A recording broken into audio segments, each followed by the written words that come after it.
The day of the gender reveal was supposed to be one of the happiest moments of my life.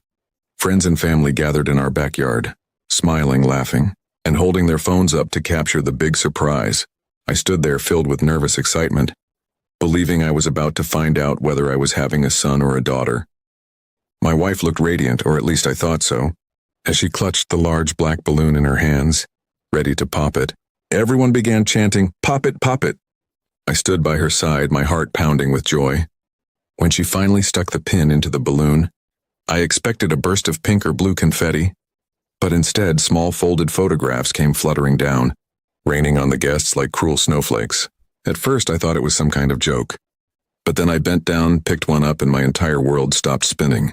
The photo in my hand showed my wife in the arms of another man. Not just one picture, dozens of them. Different places, different outfits, but the same man with her in every single one. The crowd gasped. Murmurs spread like wildfire, and my chest felt like it had been crushed.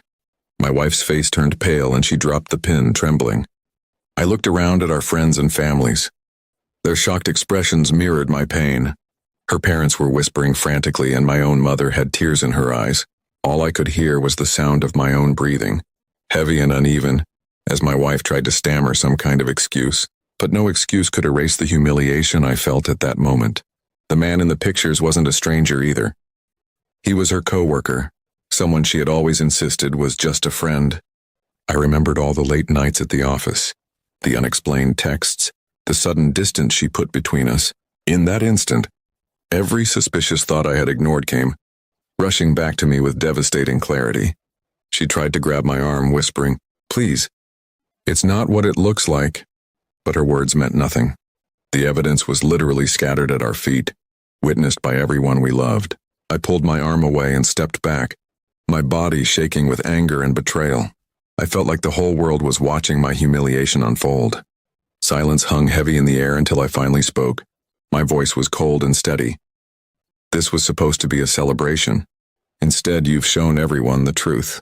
Gasps echoed around us as she began to cry, but I didn't feel pity.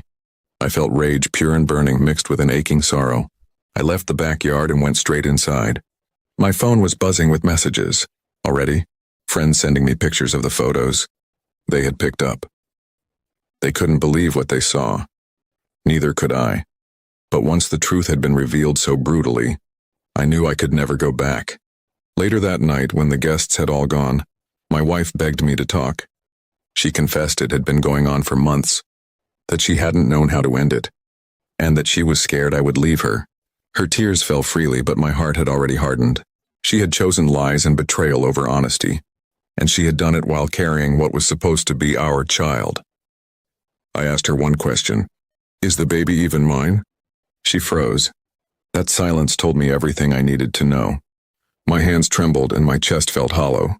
The betrayal cut deeper than any wound I could imagine. I knew then that my marriage was over. Revenge, however, was the only thing that kept me standing. I filed for divorce immediately, making sure everyone who attended that party knew exactly why. I sent the pictures to HR at her workplace.